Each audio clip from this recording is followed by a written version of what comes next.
2:30 Monday to Friday on GB News. Where would you like to go? Just take me to the studio, please, mate. You know where you're going. I've got a show to do. Friday Night Feast on GB News, 7 p.m. And it's like nothing you've ever seen before. We take a different angle on the week's biggest news stories. The viewers and listeners set me some absolutely mad challenges to do. We tried to rehome a rescue dog. And yes, there's some other wacky stuff in there as well. I feel like I could take on the world. Well, that's that. Friday Night Feast with me, Patrick Christie's, every Friday, 7 till 9 p.m. on GB News. Be there.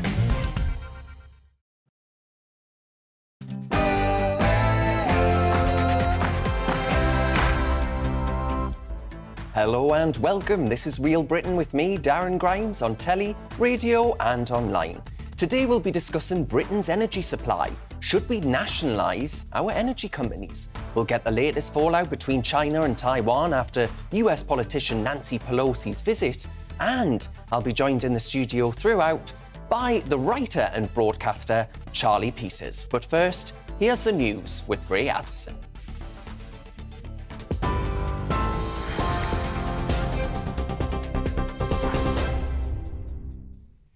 Good afternoon, it's just after 2 o'clock. Here's the latest from the GB newsroom. In breaking news, 12-year-old Archie Battersby, who's been in a coma since April, has died following the withdrawal of life support.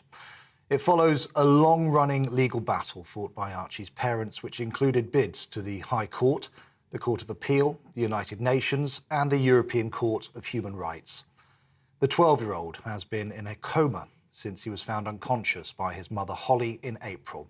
She believes he was taking part in an online challenge which went wrong.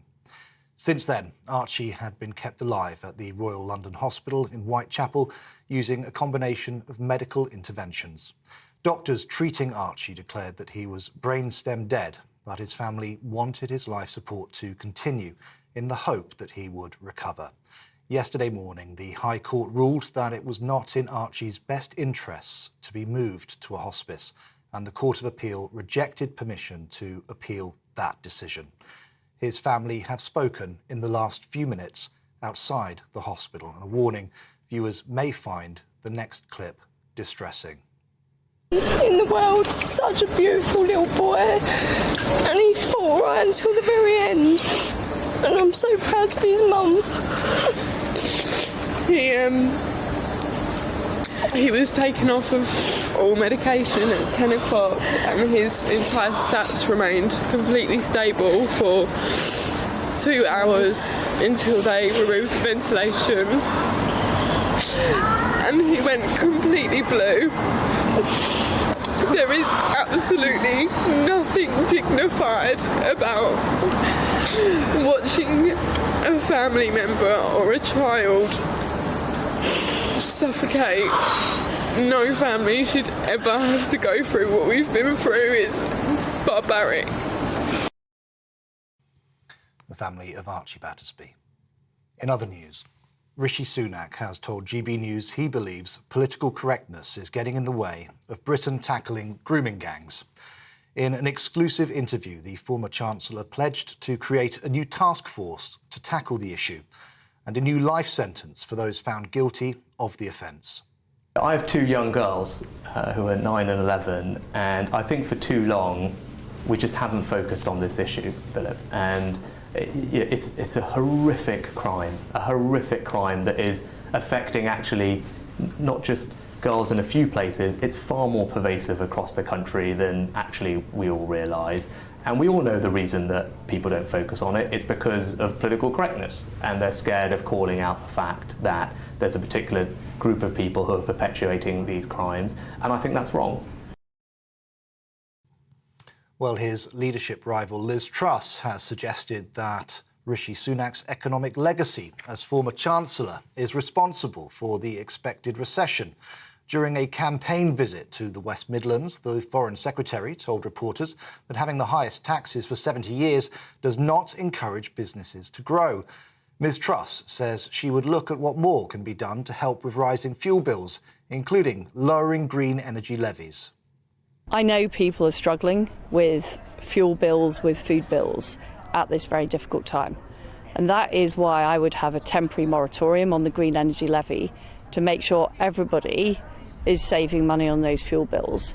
And what I'll also do is make sure we do have the energy supplies in our country to bring those bills down over time.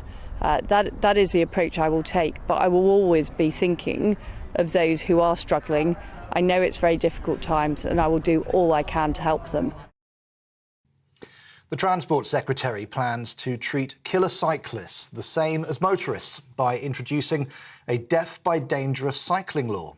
Announcing the plans in the Mail Plus, Grant Shapps said it will close a legal loophole, which currently means a cyclist who kills a pedestrian can only be jailed for 2 years. Mr Shapps also criticised what he describes as a selfish minority who believe they are immune to red lights. The NHS's 111 service has warned of delays due to a computer system outage caused by a cyber attack. It's affecting the system used to refer patients for care, including the dispatching of ambulances and emergency prescriptions. There's indications that the issue may not be fully resolved until next week. This is GB News. We'll bring you more as it happens. Now let's get back to Real Britain with Darren Grimes.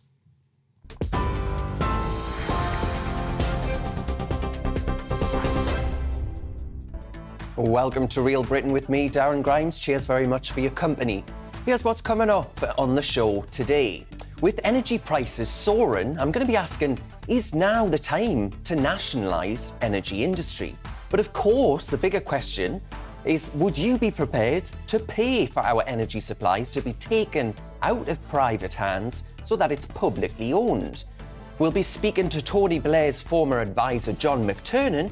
He's warned that the Labour Party should actually fear Liz Truss if she becomes the next Prime Minister. And the Old English poem Beowulf now comes with a trigger warning at the University of Aberdeen. They claim students might be distressed by the monsters and warn of violence, coercion, animal cruelty, incest and suicide. If this dragon-slaying hero isn't safe from being cancelled, then who is? And that's what we're talking about for the next hour. As ever, I'd love to know your thoughts, much more important than mine. Should we nationalise energy companies? Would you welcome that? And be prepared to part with your taxpayer cash to make it happen? Tweet me at GBNews or email me on gbviews@gbnews.uk. You can watch us on YouTube and don't forget Facebook. Loads of cracking content on our page. Cheers very much.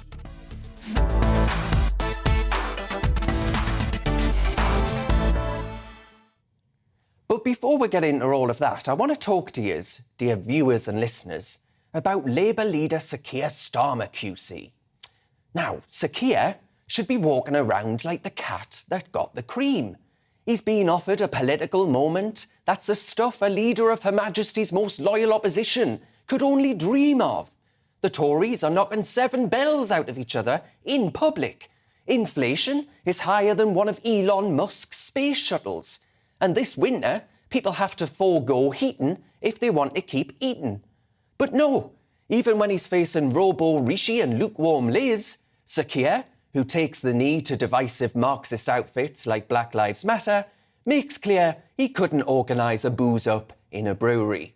This week, the former Director of Public Prosecutions, sold to the British public as a fresh start from Boris Johnson, was found guilty of breaching the MP's code of conduct by failing to properly register more than £120,000 in land deals, corporate donations and Premier League tickets. Now, what Sir Keir's office has dismissed as an administrative error amounts to a failure to register on time 8 interests. That's 8 interests. You might think, well, 1 can be forgiven, 2 maybe, but 8 interests, really?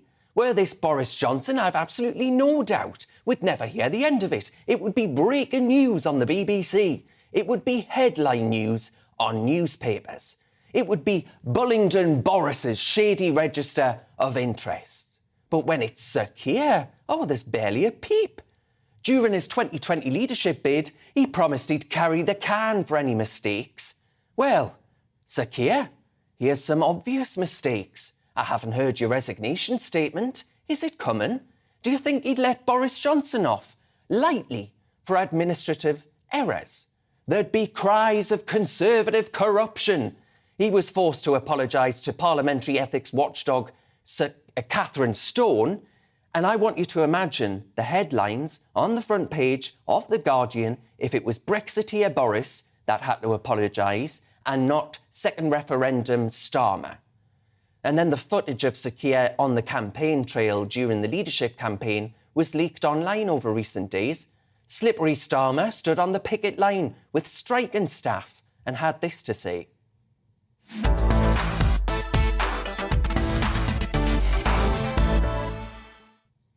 Now, that's not what he had to say, but now he's been banned by shadow cabinet ministers. He's banned shadow cabinet ministers, rather, from attending picket lines. And there's a clip that I'm going to show you.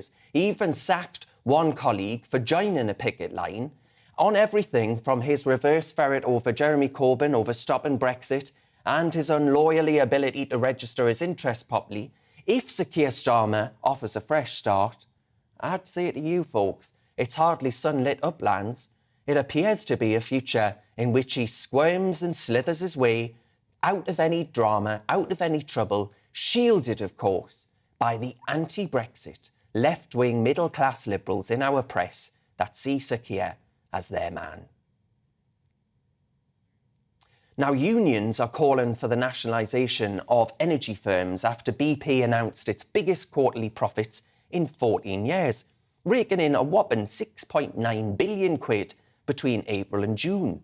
Bernard Looney, quite the name, who's BP's boss, has responded by saying he's backing Britain by investing 18 billion quid in this country over the next decade. So my question today is it time to bring energy firms into public ownership? Well, joining me now to discuss this, I'm delighted to say, is the president of the Adam Smith Institute, Dr. Madsen Piri, and the lead campaigner of We Own It, John Bosco Mbargo. Now, John Bosco, can I start with you? Why is nationalising energy firms something that we should seriously consider? Is it your view that that would actually combat the large profits that the likes of Shell can make? I think that the most important place to focus really is on the cost of energy bills for families right now. There are estimates that 1 in 3 households could be pushed into fuel poverty as a result of the cost of living crisis that we are experiencing at the moment. And it is clear that public ownership would go a really long way in dealing with that issue. There are studies that show that countries that run on a public ownership model, whether it's with respect to the ownership of the grid or other parts of the energy infrastructure, which is 9 out of 10 of the top 10 countries in Europe, by the way, they actually save their people 30% on their energy bills. France, for example, that owns EDF, recently took over 100% of it, managed to keep the increases in the energy bills of families in France to 4%, at the same time as our energy bills were going up by 54%, right? And privateers across the world, and including countries across the world, own our energy system and are sucking out billions of pounds out of it every year, while families are driven further and further into poverty and energy poverty more specifically. So, Dr. Madsen Piri, then, you've heard the argument there, and I've mentioned that BP's profits were £6.9 billion between April and June. A lot of my viewers, Madsen, are saying, well, hang on a minute, this can't be allowed to continue. Yes, well, we have one very good example of a country that ran a nationalised energy service, and that, of course, was Britain over 35 years ago. I remember it well, and it was dreadful. First of all, there was not enough investment. That is because when politicians decide where the money is to go, they do it to groups that will vote for them. They do it for parents. They do it for patients. They give money always to, shall we say, running causes rather than to the investing in the future. The oil companies, the gas companies are now investing in the future. If the government ran it, that money would be spent elsewhere. Secondly, when we had a nationalised energy policy, there was no competition. Each one had a monopoly and the customer had no choice. And because the customer had no choice, they were on in the interests of the producers, that is the workers, the management, the civil servants and the politicians. One classic example is that when you wanted to buy gas in those days from a nationalised industry, you'd go along to the gas showrooms to buy your appliance. You couldn't phone them up because they had unlisted ex-directory numbers, so they wouldn't be bothered by members of the public. That is entirely typical what happens when you have a state monopoly. No, we don't want that again, please. Thank you very much. So, Madsen Piri, just before I go back to John Bosco, the question there then is the argument around France, for example, a similar nation in size of the economy and in other respects, is able to shield its consumers because of the fact that it has nationalised industry. What do you say to that argument? Well, I say we shouldn't be subsidising things. We should be subsidising people. If we let energy prices rise to the level that supply and demand indicate, and the fact is there is a shortage of energy caused by the Ukraine crisis, the prices would rise and people would use less energy, and we should divert the state's funds to helping those who couldn't cope with that, who didn't have enough money. We shouldn't be price capping energy. We shouldn't be subsidising it. We should be subsidising people. That's my answer. John Bosco, what do you say to all of those arguments that actually nationalisation of industry would be taking us backwards, not forwards? I think the assumption there is that there is one kind of thing that's called public ownership or nationalization. There are different models of public ownership, as we have seen in France, where it's actually saving people money. We also know that in Norway, for example, they're able to tax their offshore oil explorations by 56%, which allows them to pay 80% of people's energy bills above a certain cap. I think that one of the things that we have an opportunity to do at the moment with companies, huge companies like Bulb going bust, is essentially to create a publicly owned energy supply company to compete in the market with these private companies. The advantage that this publicly owned energy supply company will have is that it does not have to pay out billions of pounds in profits to shareholders from around the world. It will reinvest whatever profits it makes in saving money for the consumer. We've seen that with EDF in France. We've seen that in Norway. We've seen that across the world. We're just failing to do it in Britain. And we could do it just using the same competition that your other guest just mentioned. And so how would we pay for it then? How would we pay for the sweeping nationalisation of swathes of industry? Well, I think that we could obviously pay for it by investing a lot of the money that would normally go to profits into the pockets of shareholders. If we took back our a national grid, for example, we could save £3.7 billion a year. That allows us essentially to pay back whatever it is we borrow to buy back the national grid in 7.5 years. And that allows us, that the money that we save in money that should otherwise go into the pockets of shareholders would allow us to buy over 222 windmills, for example, and invest in other forms of energy. I just want to let Madsen Piri respond to those claims, because actually, Madsen, the image that John Bosco paints there for my viewers sounds like the land of milk and honey. Yes, it's too good to be true. First of all, are we talking of nationalising the energy industry, or are we talking of having a new state energy company competing with private companies? It's not by no means clear which of the two is being proposed here. I myself think that when we talk of excessive profits going to shareholders, we should remember that a very large portion of BP shareholders are pension funds. And if you took that money instead, you would be taking money away from pensioners, which is not really sensible policy we ought to be doing. No, I think the answer is to let them invest the money. Instead of taking it from them in confiscatory government seizures, we should actually encourage them to invest it, make it easier and more attractive. But investing in energy is what we should have been doing. We should have been doing fracking and making us much more independent, like America is. We haven't been paying enough attention to the future.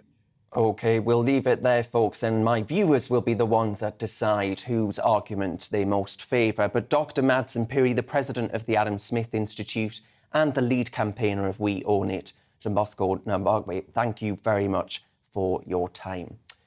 Now, folks, Archie Battersby, the 12-year-old boy who's been in a coma since April, has died following the withdrawal of life support this morning.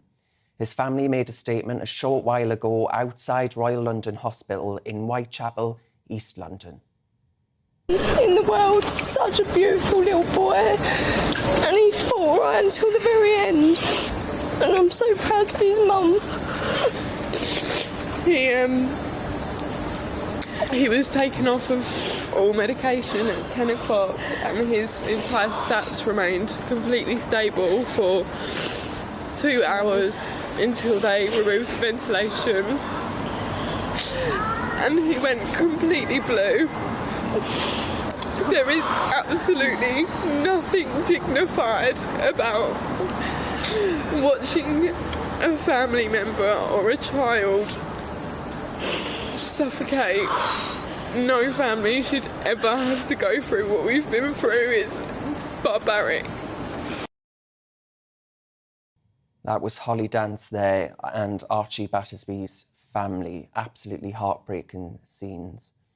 Now, folks, there's plenty more to come this afternoon on Real Britain. Next, we'll be going on to Labour and the warning to their party that if they underestimate Liz Truss, if they dare, we'll be meeting Tony Blair's former advisor and asking him why he believes the Tory leadership candidate front-runner is much tougher than the opposition party would like to believe. That's coming after the break.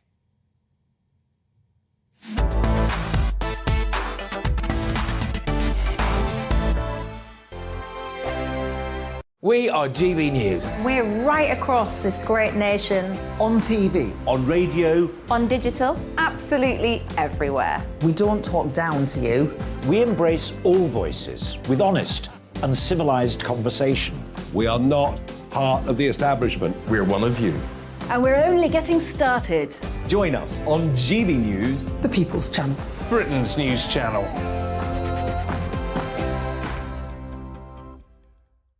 Hi there, it's Stephen and Anne.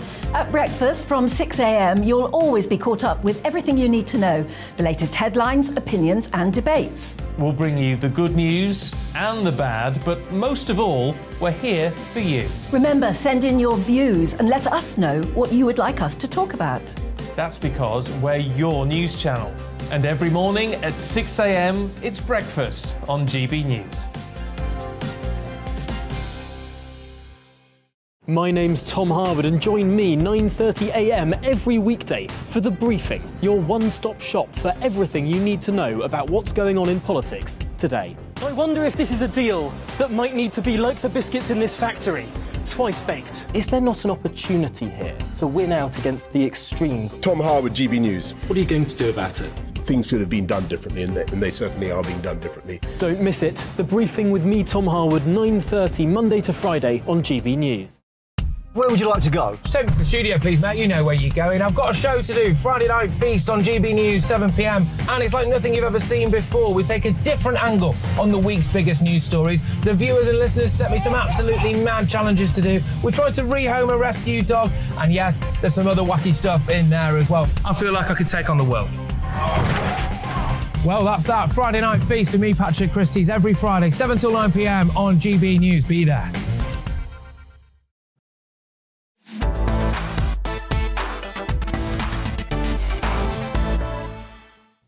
Welcome back to Real Britain with me, Darren Grimes. Thanks very much for your company. I want to talk to you about the former advisor to Tony Blair, John McTernan. And he said that Labour should actually fear Liz Truss rather than seeing her as a walkover. Writing for Unheard, McTernan said that not only does her political journey of going from an anti-monarchy Liberal Democrat to a pro-Brexit Conservative make her a powerful communicator, but her agenda is so simple that it doesn't need explaining.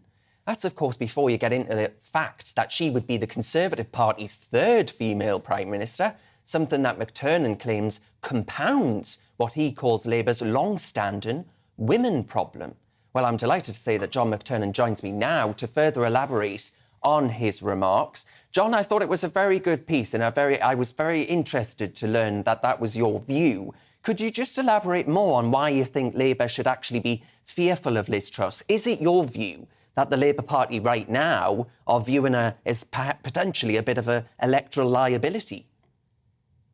I wrote that piece because I think it's too easy for people on the opposition benches to think that the government can't recover simply by changing. And I think everybody on the Labour bench understands the weaknesses of Rishi Sunak, and I think people probably hoped Rishi Sunak would be the next Prime Minister because we could see the clear attack lines on him, and so could the Tory party, and Tory party members were rejecting Rishi Sunak for the same reason that we believed that voters would reject him. So the easy thing to slip into is think that the Tories have definitely lost the next election, the fifth election in a row, that they'd be looking to form a government afterwards. And my fear, which is why I wrote this piece to say no one ever becomes Prime Minister by accident. They become Prime Minister by ambition. And they can't become a Prime Minister by ambition and drive and will, and they have something about them.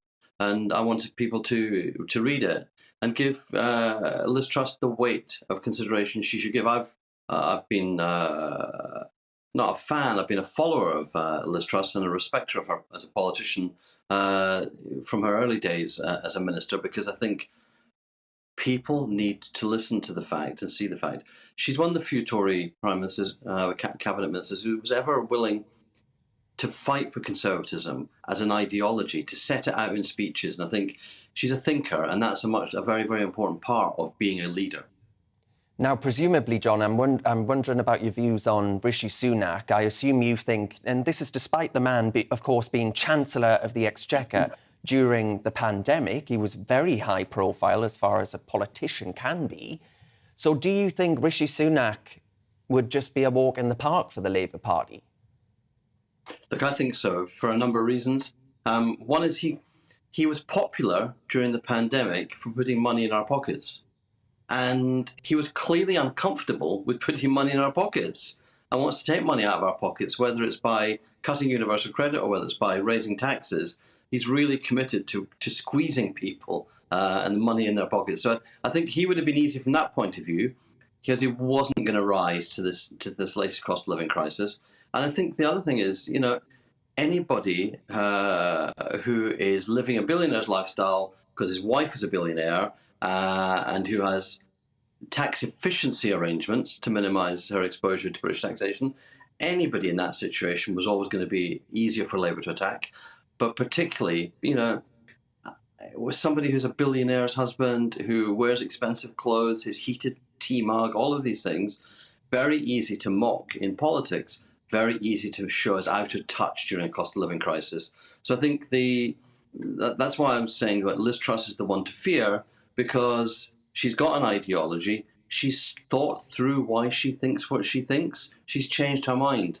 And that, for me, is a strength in a politician, not a weakness. So therefore, I'm assuming, John, that was your main criticism of the likes of Jeremy Corbyn, right? Where there's a man who hasn't changed his mind in his life, if you believe the hype. No, absolutely. Two of the politicians I enjoyed most working with in government, Alan Milburn and John Reid, both came from the far left and became Blairites in a long journey similar with David Blunkett. I think there's something suspicious about a politician who found their ideas when they were a teenager, and no experience has ever made them change those views. And I think that's that's the thing. Liz Truss has clearly said some things that Liz Truss no longer, as a senior politician, agrees with. I mean, I think that's probably true of you as a young man, and me as a slightly older man. I think there are things that we've said and thought that and this falseness that you impose on politics. Either it shows with Jeremy Corbyn, you're really not flexible, you're not listening, you're not thinking, or it shows a boring, rigid discipline to only say one thing and always the same thing. And I think the parodic Tory politician would be somebody who said Margaret Thatcher got it all right in the 70s and 80s and we should just copy what she's doing. This is the 21st century, and I think that takes you to Liz Truss's clear, easily communicated policy solutions, which Labour will probably, the danger for me is Labour ends up sounding like Rishi Sunak. Rishi Sunak was the cleverest boy in class, wasn't he? Sticking his hands up, telling teacher why she was wrong with her. You've got to actually meet, you meet style with style. You can't just condescend. Yeah, Robo Rishi is what I call him, John. But John McTernan, thank you very much for your insight there. I did like the piece, so well done. That was the political strategist and former advisor to Tony Blair there, John McTernan. Now, joining me in the studio is the writer and broadcaster Charlie Peters, who's here with me throughout the show, I'm delighted to say. What did you make of that? Because in my opening monologue there, I said Robo Rishi and, if I'm unkind, lifeless Liz. Sure. We've got two robots. Well, I think what John touched on right at the end there, didn't quite expand on, was a piece of his essay for Unheard. He talks about how Liz is a very effective communicator, and I think this is true. And it contrasts very effectively against Keir Starmer. You'll recall last year, of course, he wrote a 14,000-word essay called, about his vision. Did you read it? Well, I did, actually. Oh, did you? Good God. But the thing is, I read it, but I didn't learn anything. Right. Whereas Liz Truss has an answer for every problem. Too many issues with energy prices, she'll cut the green duty levy, people will have more money in their pockets. Issues with cost of living, she'll cut your taxes, you'll have more money in your pockets. That clear and concise communication is an advantage that she has not only over Rishi Sunak, but also Keir Starmer. Well, I mean, we will see if the electorate agree, Charlie, won't we? Now, folks, is it with GB News on telly and radio? Next, we're going to be discussing Nancy Pelosi's visit to Taiwan. We'll be talking to Mark Almond, the director of the Crisis Research Institute, about the tensions between China and Taiwan and whether or not the West should take China's threats seriously. But now, folks, it's time for a check on the news headlines with Ray Addison.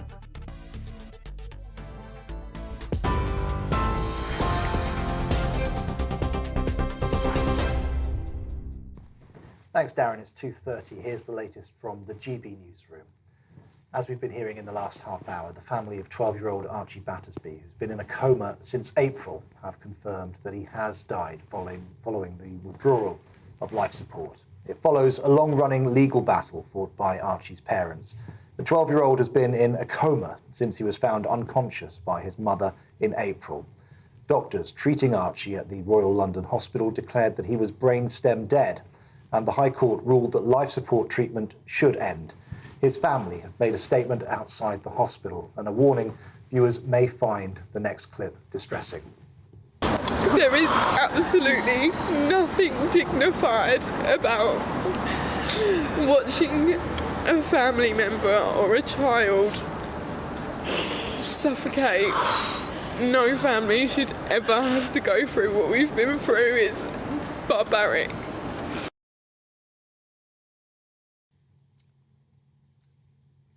Rishi Sunak has told GB News he believes political correctness is getting in the way of Britain tackling grooming gangs. In an exclusive interview, the former Chancellor pledged to create a new task force to tackle the issue and a new life sentence for those found guilty of the offence. Liz Truss has suggested that her leadership rival Rishi Sunak's economic legacy as former Chancellor is responsible for the expected recession. During a campaign visit to the West Midlands, the Foreign Secretary told reporters that having the highest taxes for 70 years does not encourage businesses to grow. On TV, online and on DAB+ radio, this is GB News. Don't go anywhere. Darren will be back in just a moment.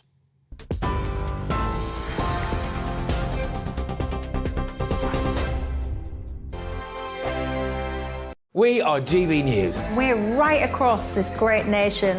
On TV. On radio. On digital. Absolutely everywhere. We don't talk down to you. We embrace all voices with honest and civilised conversation. We are not part of the establishment. We're one of you. And we're only getting started. Join us on GB News, The People's Channel. Britain's news channel.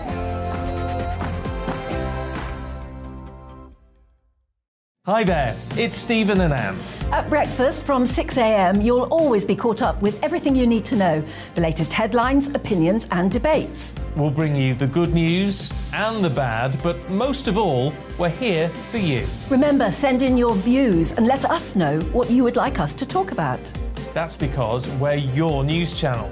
And every morning at 6 a.m, it's breakfast on GB News. My name's Tom Harwood and join me 9:30 a.m. every weekday for The Briefing, your one-stop shop for everything you need to know about what's going on in politics today. I wonder if this is a deal that might need to be like the biscuits in this factory, twice baked. Is there not an opportunity here to win out against the extremes? Tom Harwood, GB News. What are you going to do about it? Things should have been done differently, and they certainly are being done differently. Don't miss it. The Briefing with me, Tom Harwood, 9:30 Monday to Friday on GB News. Where would you like to go? Just take me to the studio, please, mate. You know where you're going. I've got a show to do. Friday Night Feast on GB News, 7 p.m. And it's like nothing you've ever seen before. We take a different angle on the week's biggest news stories. The viewers and listeners set me some absolutely mad challenges to do. We tried to rehome a rescue dog. And yes, there's some other wacky stuff in there as well. I feel like I could take on the world. Well, that's that. Friday Night Feast with me, Patrick Christie's, every Friday, 7 till 9 p.m. on GB News. Be there.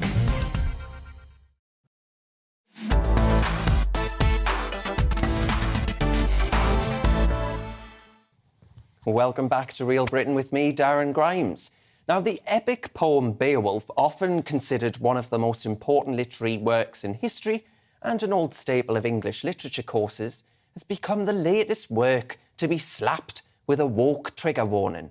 At the University of Aberdeen, students on its Celtic and Anglo-Saxon studies course are warned that the poem may distress them because it contains monsters and promotes animal cruelty, due to the fact that Beowulf slays this monstrous figure of Grendel and a dragon.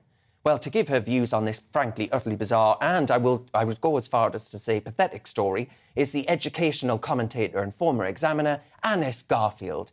Anis, thank you very much for your time. First of all, for those of my viewers who aren't familiar with this story, could you just tell us a bit about it and why it's considered such an important text?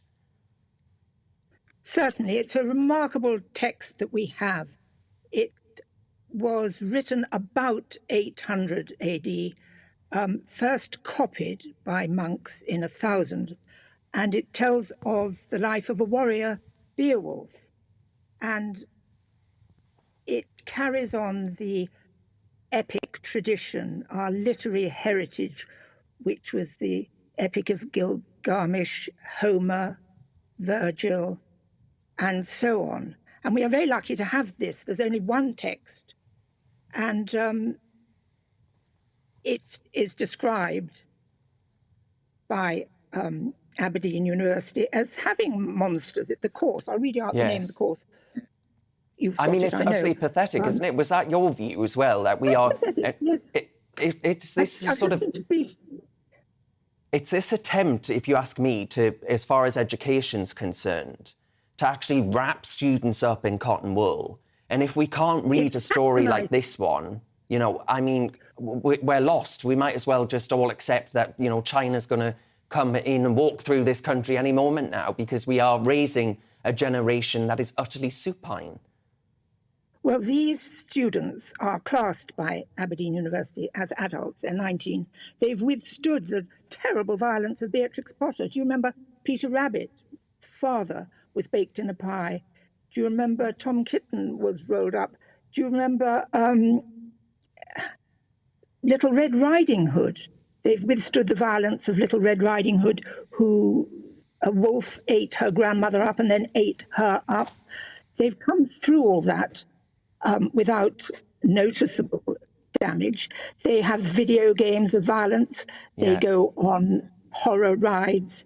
And Chaucer, I must just tell you about Chaucer, who also is set for, I marked it once, I can't remember if it was 16-year-olds or A-level, but it was The Merchant's Tale. And the passage that was picked in the paper, the exam paper for detailed comment, was the bit where the young wife, with the tired of her old husband, goes up a tree and has sex. Now, explicit sex is done. That was chosen by the exam board I was marking for then. Right. So why they condemn cruelty, violence, which you get in Homer, coercion. I'll have to put on my specs. I must just read you out this. Coercion, there's a list of words. Animal cruelty. Look at Three Blind Mice. What happened to the Three Blind Mice? That was goodness only knows. Hamlet. And they also, I don't know if you saw this bit, but they say they describe the monster in Grendel being described as infirm in the text is something that the university claim is offensive because it pictures the able-bodied against the disabled. I mean, you've got to laugh at this stuff. But have they got something else in mind? Are they taking our attention off the fact that Aberdeen and other universities, although the COVID has passed and students should be taught live, in person, they're wanting to teach them online at home? Or is it that the pupils are too stupid, or that they themselves are too stupid to teach this text, which isn't easy? But my son said to me, if only he'd known what excitement was in Beowulf. He thought it was a dull, ancient text, but if he'd known, he'd have studied it like anything. And so are they also perhaps using it as an inducement for people to take this course? Well, I was about to say, Anis, as soon as you say someone can't read something or mustn't read something, you add almost an element of a certain je ne sais quoi, don't you, to a text? I wonder if that's maybe what they're doing. Maybe they're playing a mind trick on us. But look at Hamlet. They've all gone through, in their classical studies, Agamemnon, who had to kill his daughter, do you remember, Iphigenia, to get the Trojan expedition going. Do you remember Agamemnon? Oh, that's Agamemnon. Do you remember Oedipus, who killed his father? That's murder. Married his mother. That's incest. Went barmy. That's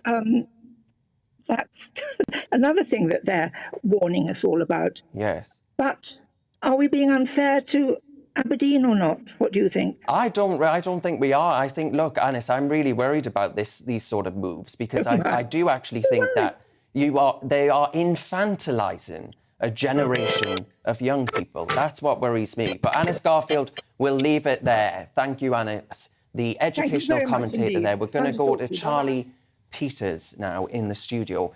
I mean, Charlie, you weren't at university all that long ago. Did you need trigger warnings, do you think? Are you emotionally scarred from reading these texts? Oh, it was a trial of fear. You survived. Struggle that I got through 4 years of, and I went to a Scottish university as well. What's worse, reading one of these books or being in Her Majesty's Armed Forces? Oh, the books, has to be. That's the real strain. But I mean, people who defend trigger warnings and things like this in safe spaces, for example, will say that they're just guidance. You're not actually censoring anything.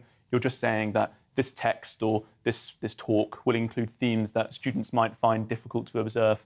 I don't buy that argument at all, because as you say, it infantilizes, it coddles the mind, and it teaches you to approach literary works and new ideas with a sense of trepidation and fear. That these are actually dangerous things, that these stories can harm you and you can be hurt by ideas. And once you let that thought creep into your mind, it'll take over. Well, Charlie, I'm going to read out a statement by the university and have you respond to that.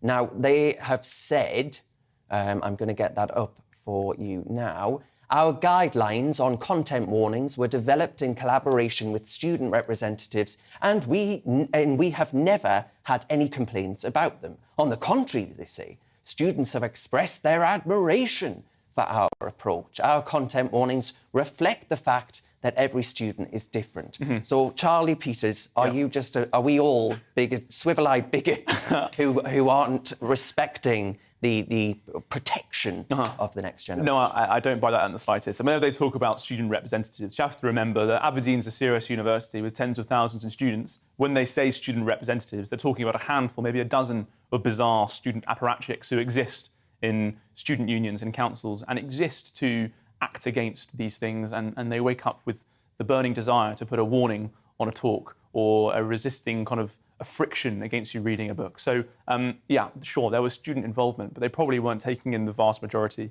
of students at the university. And most people go to university to get a degree, have a nice time, enjoy themselves. They do not want to, by and large, get caught up in these debates between, let's be frank, some extremely strange people who are trying to ban you from reading books or tell you that you might be upset if you attend a lecture. So, hey, stay clear of it. Just get through it. Just get through it. I know. My God, honestly, you'd think there were no problems in the world. But anyway, folks, moving on now, Rishi Sunak's chances of becoming the next Conservative leader appeared to take another hit after a leaked video revealed that, as Chancellor, he had been working to divert funding from deprived urban areas towards prosperous towns. He was speaking at a hustings event in Tunbridge Wells in Kent, and Mr Sunak appeared to be bragging that he started to change public funding formulas to ensure these prosperous towns receive the funding they deserve. And that's his. And is to start changing the funding formulas to make sure that areas like this are getting the funding that they deserve. Because we inherited a bunch of formulas from the Labour Party that shoved all the funding into deprived urban areas. Then that needed to be undone. I started the work of undoing that. I made sure as Chancellor across government. Now, joining me still with me now is Charlie Peters, the writer and broadcaster. Charlie, were you bothered by this? Did you think, well, hang on a minute, but he doesn't care about levelling up? Or are you not too fussed about all of that? Well, first and foremost, I think it exposes Rishi Sunak's incapability of acting as a good politician. Yeah. He's 42 years old, OK? His political career is probably going to end this month, and he could have a great career after it. But so much of his downfall in the best part of this year has been caused by poor political decisions, failing to deal with his wife's tax situation, and saying things like this in the era of smartphones. OK, that is poor political action, OK? Regardless of whether you think his policies are good, he's clearly not very good at dealing with protecting himself from risk and media exposés like this. It strikes me that actually he's just not very good at politics. Precisely. You know, he might be able to count and all of that jazz, but I'm not sure he's fundamentally very good at politics. And if you ask me, Charlie, he'd be better off doing Nick Clegg's job as taking over at Facebook or some other Silicon Valley company, right? I think he would much rather be there. And that's the thing. I mean, my concern now is that as he winds down his career, and he must know for sure that it's coming to an end, as he kind of inauthentically chucks out these right-wing red meat policies, he'll lose that kind of Mr. Sensible, Mr. Safe touch that he's been known for, and actually lose the kind of the attraction that companies might have for him when he leaves. Yeah, well, interesting times. And last night, my fellow GB News host, Dan Wooten, was at the scene of Friday's Conservative hustings, where environmental protesters tried to disrupt Liz Truss's speech, and Conservative members were heckled by left-wing demonstrators just for showing up. And Dan and his team... In the world, such a beautiful little boy, and he fought right. I do apologise for that. Dan and his team tracked down the Green activists and asked them what they were doing. Let's have a watch of that clip. Have we got that?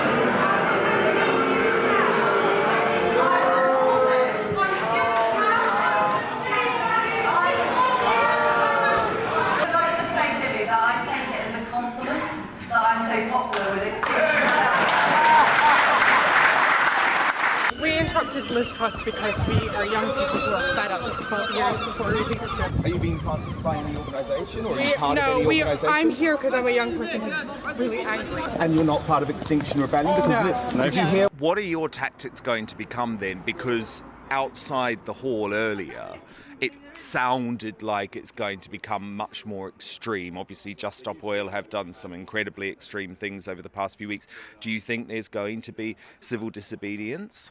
I mean, civil disobedience has been here for a while, but I mean... So you're prepared to break the law?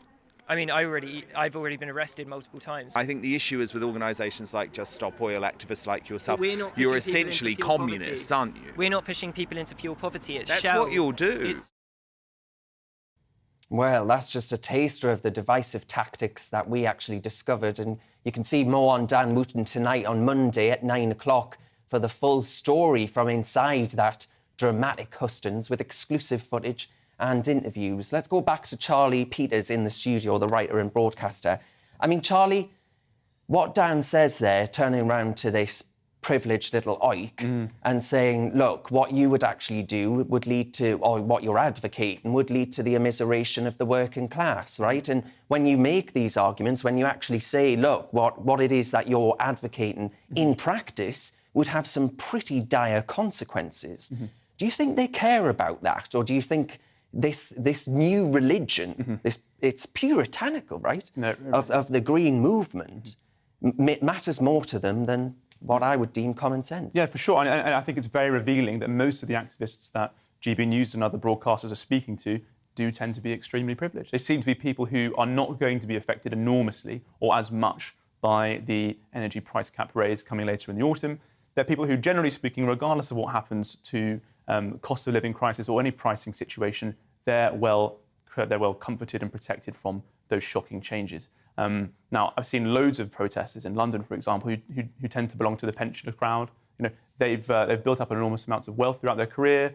They can call for these policies that make enormous amounts of costs on our lifestyles because they know that they're going to be smothered from it. So they have this element of protection which allows you to act in this way. And also, even more troublingly, they know they won't go to jail. They know that they can act in this way. Well, that's right. They know they can act in this way. They have impunity because they are protected by the law. The law does not have sufficient control to deal with them. And I think what was most pleasing from the hustings we saw there and the interaction with Liz Truss, that after these activists and protesters were removed, she said, well, I'll actually deal with these people. I will make sure that the protesters who cause enormous disruption to essential services and to just roads in central London during some of the busiest days of the year, that will come to an end. I'd be very happy to see it. Yeah, well, me too. But will she actually do that, do you reckon? Because a lot of my viewers are saying, well, hang on a minute. I've heard this time and time again, right? Boris Johnson promised to get tough on these people. Actually, Priti Patel, Home Secretary for 3 years, had said, hang on a minute, they can't be allowed to obstruct. You remember when they obstructed the printing press, the press for actually being able to print their papers and get them off into shops? They stopped that from happening, stopped a free press in a democratic country like our own, and Priti Patel said never again. Yeah. Well, there are reassuring changes now with the protest bill that will allow the police to have extra powers to deal with these things. And I think one of the problems has been the police having insufficient powers and the capability to deal with these people. There are so many restrictions on the police dealing with people who are at a height. So you would have seen loads of scenarios in central London last year where Extinction Rebellion put up scaffolding in the middle of roads, because as soon as you are protesting above a certain kind of a few metres, you have to bring in specialist officers to deal with these people. We need to clear out all of these rules and regulations that prevent the police from dealing with extreme protesters, give them the rights and the opportunity to deal with them, and the law's there. I think they can do it. Yeah, well, Charlie, we shall see. We shall see. Now, folks, back to that story, the very sad story, actually, of Archie Battersby, the 12-year-old boy who's been in a coma since April, sadly passed away following the withdrawal of life support this morning. His family made a statement a short while ago outside Royal London Hospital in Whitechapel, East London. Now, with me now to discuss this saddening news is the former NHS Trust chairman, Roy Lilly. Roy, thank you very much for your time. Now, I'm sure you'll agree with me that this is really, really horrible news. Do you think there's going to be an investigation, an internal investigation at the hospital of this whole affair? Well, it's certainly been very ugly. It's a fact that most people who die in an ITU, an intensive therapy unit, will die because their life has technically come to an end and life support is withdrawn. So it's very common that this happens, and it's always done involving the relatives and the doctors deciding, what is best, and the families have a huge amount of say in those decisions. This decision has been horrible and ugly for so many, and for this family. I mean, I read the court papers. They're in public. They're in the public domain. This poor woman found her boy hanging in his bedroom with a ligature around his neck. He was eventually cut down and taken to hospital. And to be honest, it's hard to see that he probably wasn't dead then. But because of the miracles that doctors can do, they can keep the body going, even if the brain stem is damaged and even if the brain isn't working. And so he's been kept going. He's had the normal sort of reflexes that I think the family have taken as some sort of hope that the child would recover.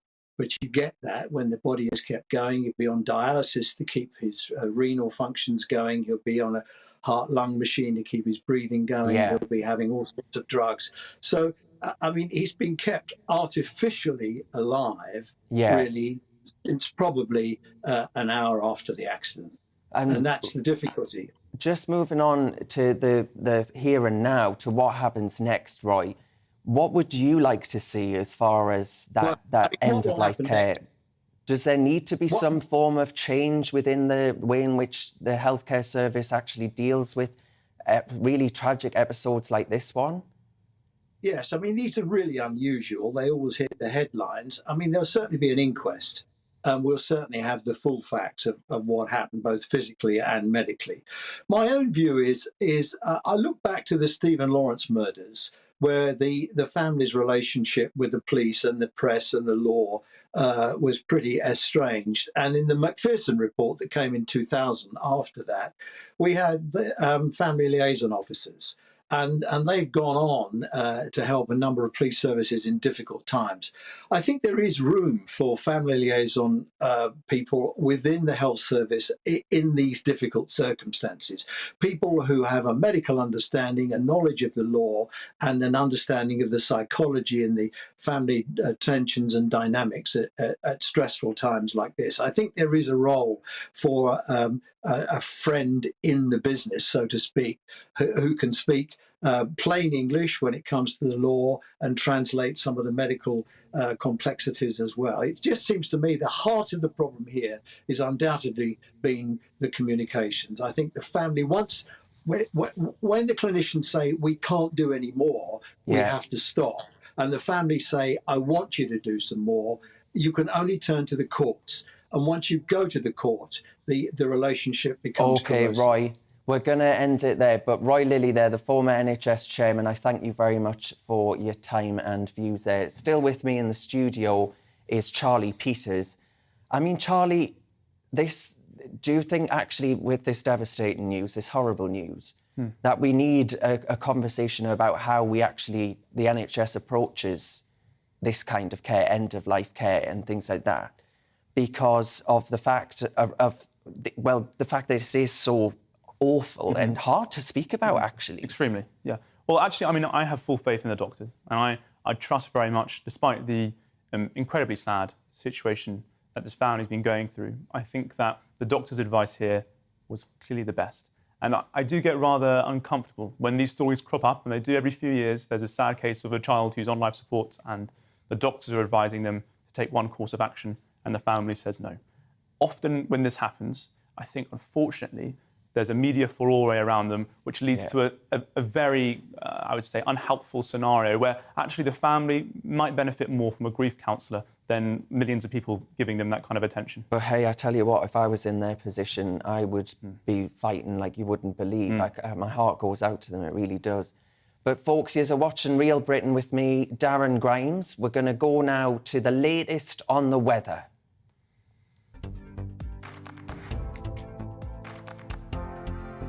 Will be dry for many, although parts of Scotland will continue to see some rain. Here are the details. It'll be a fine end to the day across southwest England with plenty of late evening sunshine, feeling fairly warm initially, but quite fresh after dusk. Southeast England and East Anglia will also end the day on a dry and sunny note, with temperatures still in the low 20s in London around dusk. There could still be some cloud around eastern Wales this evening, but much of the country will see clear skies to the end of the day. The cloud, however, could be a little more stubborn to clear across the Midlands, but it will remain dry across the area. Temperatures this evening will be around 20 to 22 Celsius.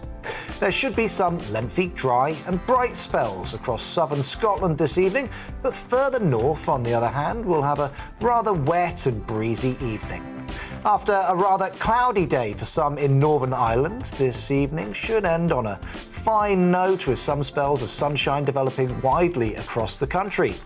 Overnight we'll see some further rain move across Scotland, but elsewhere will be dry with largely clear skies. That's how the weather is shaping up overnight into tomorrow morning.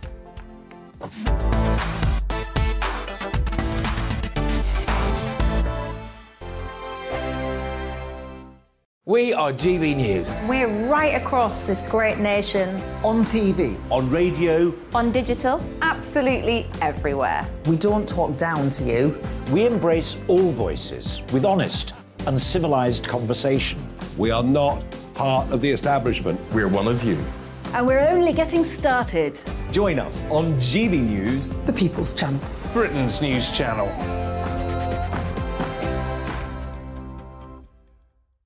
Hi there, it's Stephen and Anne. At breakfast from 6 a.m, you'll always be caught up with everything you need to know, the latest headlines, opinions and debates. We'll bring you the good news and the bad, but most of all, we're here for you. Remember, send in your views and let us know what you would like us to talk about. That's because we're your news channel. And every morning at 6 a.m, it's breakfast on GB News. My name's Tom Harwood and join me 9:30 a.m. every weekday for The Briefing, your one-stop shop for everything you need to know about what's going on in politics today. I wonder if this is a deal that might need to be like the biscuits in this factory, twice baked. Is there not an opportunity here to win out against the extremes? Tom Harwood, GB News. What are you going to do about it? Things should have been done differently, and they certainly are being done differently. Don't miss it. The Briefing with me, Tom Harwood, 9:30 Monday to Friday on GB News. Where would you like to go? Just take me to the studio, please, mate. You know where you're going. I've got a show to do. Friday Night Feast on GB News, 7 p.m. And it's like nothing you've ever seen before. We take a different angle on the week's biggest news stories. The viewers and listeners set me some absolutely mad challenges to do. We tried to rehome a rescue dog. And yes, there's some other wacky stuff in there as well. I feel like I could take on the world. Well, that's that. Friday Night Feast with me, Patrick Christie's, every Friday, 7 till 9 p.m. on GB News. Be there.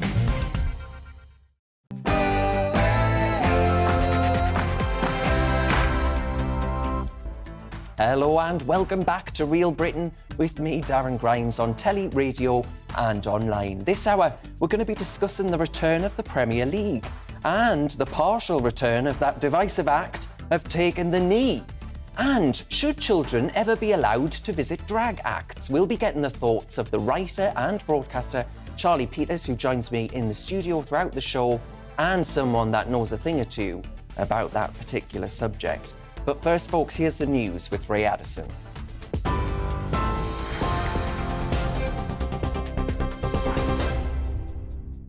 Thanks, Darren. Coming up to 1 minute past 3, here's the latest from the GB Newsroom.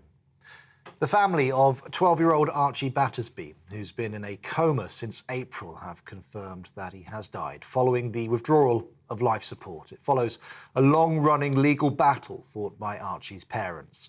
The 12-year-old has been in a coma since he was found unconscious by his mother in April.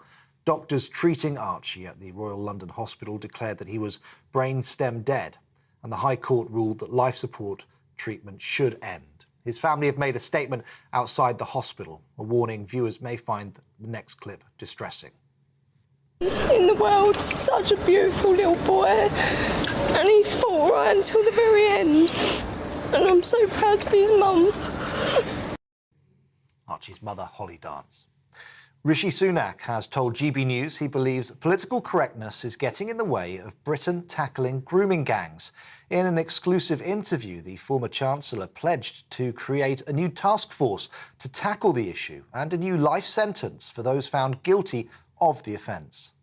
I have two young girls who are 9 and 11, and I think for too long we just haven't focused on this issue, Philip. And it's a horrific crime that is affecting actually not just girls in a few places, it's far more pervasive across the country than actually we all realise. And we all know the reason that people don't focus on it. It's because of political correctness, and they're scared of calling out the fact that there's a particular group of people who are perpetuating these crimes, and I think that's wrong. Liz Truss has suggested that her leadership rival, Rishi Sunak's economic legacy as former Chancellor, is responsible for the expected recession. During a campaign visit to the West Midlands, the Foreign Secretary told reporters that having the highest taxes for 70 years does not encourage businesses to grow. Ms Truss says she would look at what more can be done to help with rising fuel bills, including lowering green energy levies. I know people are struggling with fuel bills, with food bills at this very difficult time. And that is why I would have a temporary moratorium on the green energy levy to make sure everybody is saving money on those fuel bills. And what I'll also do is make sure we do have the energy supplies in our country to bring those bills down over time. That is the approach I will take, but I will always be thinking of those who are struggling. I know it's very difficult times, and I will do all I can to help them. The Transport Secretary plans to treat killer cyclists the same as motorists by introducing a death by dangerous cycling law. Announcing the plans in the Mail Plus, Grant Shapps said it will close a legal loophole, which currently means a cyclist who kills a pedestrian can only be jailed for 2 years. Mr. Shapps also criticised what he describes as a selfish minority who believe they are immune to red lights. The NHS's 111 service has warned of delays due to a computer system outage caused by a cyber attack. It's affecting the system used to refer patients for care, including the dispatching of ambulances and emergency prescriptions. There's indications that the issue may not be fully resolved until next week. This is GB News. We'll bring you more as it happens. Now let's get back to Real Britain with Darren Grimes.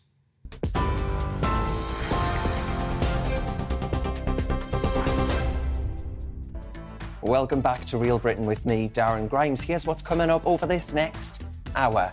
Premier League clubs will no longer take the knee before every match. This gesture, divisive as it is to some, will instead be seen before certain rounds of games, including Boxing Day fixtures and cup finals. But should this be all or nothing? Take the knee at every match or not at all? We'll be asking that question. GB News' very own Andrew Doyle wrote an article for Unheard this week saying drag shows are not suitable for children. But I'm sure many of you watching might not have a problem with children seeing their local Christmas panto dame. So what's the difference? We'll be finding out.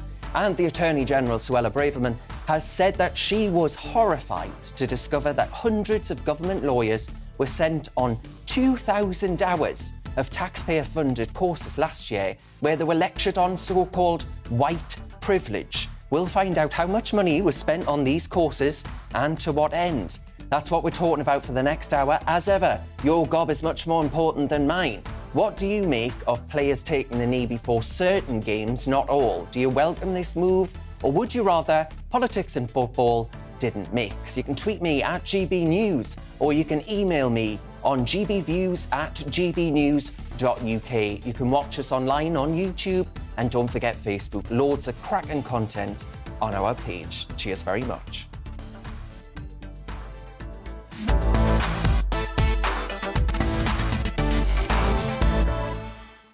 So as I say, it was announced this week that Premier League clubs are going to stop taking the knee before every game this season, instead limiting the gesture to certain rounds of matches, such as Boxing Day fixtures and cup finals, with players hoping that doing the gesture less frequently will have a greater impact. Now, taking the knee rose to prominence, of course, following the death of George Floyd all those miles away in America in May 2020, and is seen by many as an anti-racism gesture, but others, and I include myself in that, by the way, see it as a divisive act due to its ties with this organisation, Black Lives Matter. So is it about time, or should they continue doing it? Well, to debate this, I'm joined now by Iman Ayton, an activist and organiser of Black Lives Matter protests, and the columnist and political commentator Tim Montgomery. Iman, can I start with you, please? Do you agree with the decision to limit the taking of the knee, to actually make the gesture mean more? Or do you actually worry that we'll do it less, people just forget about it, and out goes the impact of the gesture? No, so I actually think it's a cop-out. I think people are fickle. I think the novelty is worn off, and they are leading with these excuses. So let's just start with divisive for a second. Obviously, taking the knee, for the last 2 years, it's been made clear that taking of the knee means anti-racism, opposing racism, and assuring equality. So these are things that we should not regard as divisive. And then, of course, we can talk about the second excuse about the taking of the knee losing its power. While, quite frankly, we wouldn't be having these conversations about any other meaningful tradition. I mean, we can talk about poppies, wearing poppies, for example. Okay, so in remembrance of World War I, the 8.5 or approximately 8.5 billion people that died, and of course the hope for a peaceful future. Okay, so this tradition has gone on for around 110 years, and I can't imagine someone jumping up and saying, you know what, let's just forgo this tradition this year. I don't really feel like poppies have so much power. I don't think that conversation would happen. I don't think we'd be talking about poppies in the same type of way, right? The reason being is because it is a meaningful tradition. It's a tradition that people committed to and have stuck to, and it's continued throughout the years, right? But as a society, we tend to struggle in terms of the level of commitment when it comes down to equality and anti-racism. So as far as I'm concerned, it is a cop-out, and they are using these excuses as a get-out-of-jail-free card. OK, Tim Montgomery, bringing you in then. This was a movement that wanted to abolish the nuclear family, defund the police and all of these other acts. That's what many people associate this taking of the knee with, because they associate it with the Black Lives Matter movement. Well, look, Darren, behind me on my wall is a portrait of Old Trafford, Manchester United's ground, and I was a season ticket holder there for 8 years, and we used to have a big kick-out racism banner that we used to hold aloft. Yeah. The crowd, took it from one side of the ground to another. I was happily part of that. Fans all over the country supported the kick-out racism campaign. I absolutely abhor any kind of racism. And that was uncontroversial. It brought football supporters, decent football supporters, together. We should have kept with that. That was a British initiative that enjoyed widespread support. And what we did was we imported this Black Lives Matter emblem. Sky Sports carried the Black Lives Matter emblem. We had to do this taking the knee thing. And actually, as you say, Darren, that wasn't just about kicking out racism. It was associated with a particular ideological movement. And it's not just an ideological movement that has those offensive views that you have just described for people like me. There's now mired in controversy with the people who founded the movement making an awful lot of money personally from this campaign. Since we had the killing of George Floyd and basically a stigmatization of American cops, we've actually had the police withdrawing from active policing in places like Chicago. And you know what? The number of black people dying because of gun violence is rising because of the absence of the police. The Black Lives Matter movement has systematically led to more black lives ending. And so I actually don't find it in any way a good thing. And I think it won't be long. I think this phase out is the beginning of a retreat, and hopefully it will be gone from our game completely very soon. Iman, how do you respond to those charges against Black Lives Matter? So firstly, this is what I find utterly perplexing, utterly frustrating. So let me just educate everyone right now, okay? So in terms of when taking of the knee was actually highlighted, it was back in 1965, when Martin Luther King Jr. took the knee during the Selma March. 1965, when Patrice and Black Lives Matter didn't exist. I don't think Patrice was born at that time. So the fact that as a nation we keep conflating the two things is nonsensical. They are two separate things. One was born back long ago. Hold on. Let me finish. I gave you the respect and I allowed you to speak. Give me that same respect, please. A long time ago, that was done in support of anti-racism, trying to achieve equality, again in the realm of hoping for a peaceful future. And then we have an organisation called Black Lives Matter. And you find, ironically, that I actually agree with you to an extent on certain points that you mentioned. I am not anything connected to Black Lives Matter UK. And I, quite frankly, despise the fact that they have a level of money, a proportion of money, and we're yet to find out what happened to it and where it is. So I agree with you on that point. But let's not get confused. Black Lives Matter is a separate entity to taking of the knee, and we are going over old ground here. So please hold that note. Let it resonate. Let's move forward. Tim Montgomery? Why don't we just use the Kick Out Racism campaign, though? Why something that you like to do? Why don't we do that rather than do something like taking the knee? Oh, you're interrupting me now. Apparently that was wrong a few minutes ago. Okay. Taking the Knee initiative is absolutely connected with Black Lives Matter. Sky Sports had the Black Lives Matter emblem specifically on their broadcast. Of course, it may have been something that existed. That's why. 1965. That's why. Yeah, that's why.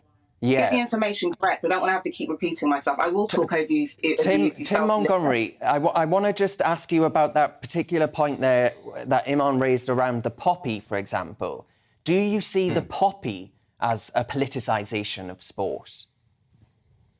Well, of course, FIFA and various global football organisations have objected to any kind of emblem like poppies on shirts. So for some people, it is divisive. But, not everything will unite everyone all of the time. But with things like kick out racism and poppies, they enjoyed, 90%, 95% support. And if you really care about a cause, whether it's remembering the war dead or fighting racism, you'll find something that unites the maximum proportion of people. I think actually the support of a lot of people who support the Black Lives Matter movement and taking the knee, they're not interested so much in fighting racism. They're interested in fighting culture wars. They want to be better than other people. They want to stoke division and say only their conception of how to fight racism is the one that counts. This isn't about unity. This actually is about division. Iman, is it your view, Iman? Yes, I will let you come back to that. But Iman, is it your view that you cannot be a supporter of Black lives without supporting this act, without supporting the taking of the knee? Again, we're not hearing my points. You're conflating the two things. So irrespective of how you feel. So firstly, Black Lives Matter movement has several ideologies. So let's not get confused. You have abolitionists, which is BLM UK, and you have reformists, like myself. And you have those in the middle who aren't actually political, but believe in opposing racism. So those are the three kind of ideologies within the movement. Again, because you're not using or leading with knowledge or accurate information, you're getting confused. So let's not conflate things. There are several ideologies within the movement, and the movement is a separate thing to taking of the knee. So you can take the knee and not necessarily support BLM UK because they're abolitionists. However, you may want to reform certain institutions like the criminal justice system, right? So therefore, you're kind of in support of the movement because you're in support of one of the ideologies within the movement. It's not complicated, gentlemen. It really isn't. We've been discussing this for 2 years now. I'm confused. This is sophistry. At exactly the same time that the taking the knee thing started, the players that were taking the knee had the Black Lives Matter emblem on their sleeves. It happened at exactly the same time because they were absolutely linked. So now pretending, we never had them connected is false. And it's trying to deceive people and pretend this whole language that I'm being educated, this sort of patronising approach to us that our differences aren't even legitimate is what really does upset people. I've repeated myself sometimes, Greg. And at this point, I will leave it at this. If you fail to see the correlation, firstly with the poppies, and second, what I've told you in terms of the many ideologies within the movement and the fact that it is separate to taking the knee, if you fail to understand these points, in spite of the fact that I've made it quite clear to both of you, then at this point, it is due to your lack of connection, empathy, and compassion for the issue. I will leave it at that. OK, well, we will leave it there then. Tim Montgomery, thank you very much for your views. And Iman Ayton, an activist and organiser of Black Lives Matter protests. Now, I'm going to go to Charlie Peters in the studio now, the writer and broadcaster. Now, I'm just a thick, chippy little oik who doesn't know about the different movements within Black Lives Matter. And you lack empathy, of course. I lack empathy, yes, indeed.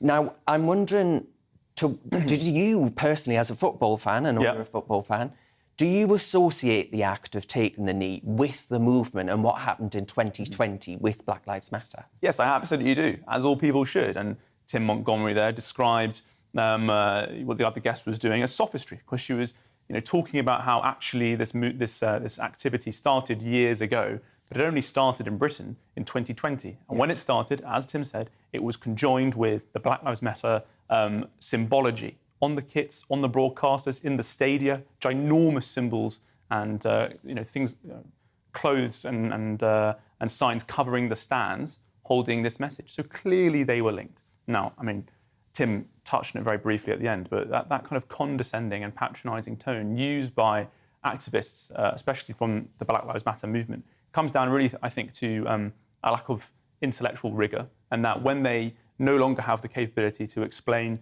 their position and their movement in clear terms, they resort to educating you with what is often just dollop. And I feel like we had to endure a bit of that there. Well, indeed. Charlie Peters there with his view. I thank you very much for that. Now, folks, there's plenty more to come this afternoon on Real Britain.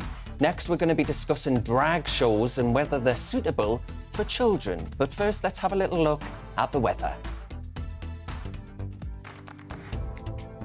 Looking ahead to this evening's weather, and the UK will be dry for many, although parts of Scotland will continue to see some rain. Here are the details.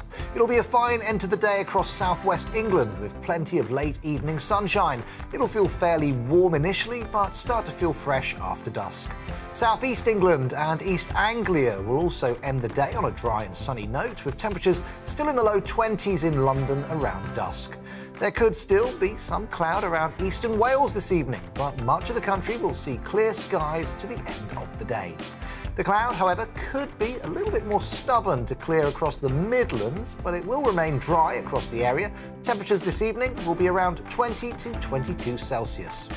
Northern England now, it'll have a largely dry evening. However, the far north may see a few spots of rain from time to time. Other areas will see some late spells of sunshine. There should be some lengthy, dry and bright spells across southern Scotland this evening, but further north, there will have a few rather wet and breezy evening. After a rather cloudy day for some in Northern Ireland, this evening should end on a fine note with some spells of sunshine developing widely across the country. Overnight, we'll see some further rain move across Scotland, but elsewhere will be dry with largely clear skies. That's how the weather is shaping up overnight into tomorrow morning.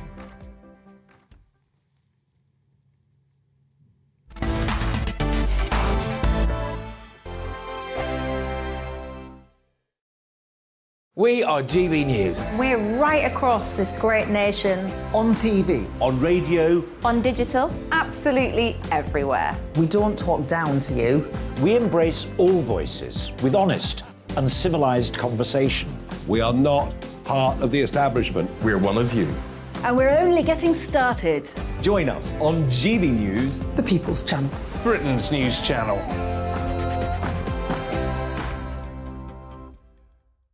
Hi there, it's Stephen and Anne. At breakfast from 6 a.m, you'll always be caught up with everything you need to know, the latest headlines, opinions and debates. We'll bring you the good news and the bad, but most of all, we're here for you. Remember, send in your views and let us know what you would like us to talk about. That's because we're your news channel. And every morning at 6 a.m, it's breakfast on GB News. My name's Tom Harwood, and join me 9:30 a.m. every weekday for The Briefing, your one-stop shop for everything you need to know about what's going on in politics today. I wonder if this is a deal that might need to be like the biscuits in this factory, twice baked. Is there not an opportunity here to win out against the extremes? Tom Harwood, GB News. What are you going to do about it? Things should have been done differently, and they certainly are being done differently. Don't miss it. The Briefing with me, Tom Harwood, 9:30 Monday to Friday on GB News. Where would you like to go? Just take me to the studio, please, Matt. You know where you're going. I've got a show to do. Friday Night Feast on GB News, 7 p.m. And it's like nothing you've ever seen before. We take a different angle on the week's biggest news stories. The viewers and listeners set me some absolutely mad challenges to do. We tried to rehome a rescue dog. And yes, there's some other wacky stuff in there as well. I feel like I could take on the world. Well, that's that. Friday Night Feast with me, Patrick Christie's, every Friday, 7 till 9 p.m. on GB News. Be there. Join me, Darren Grimes, for Real Britain every Saturday and Sunday from 2 p.m. A news hour that comes with a trigger warning. Scorching hot opinion with prominent guests saying the unsayable and a little bit of weekend fun thrown in. Unlike other broadcasters, I won't be forgetting what the B in our name stands for. So howie in for Real Britain Saturday and Sunday from 2 p.m.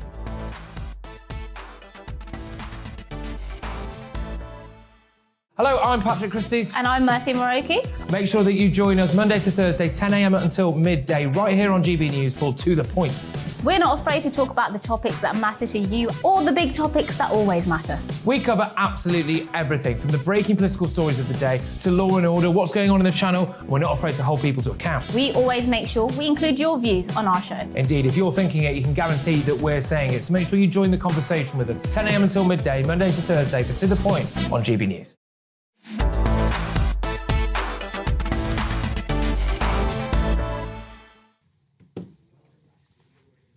Darren Grimes.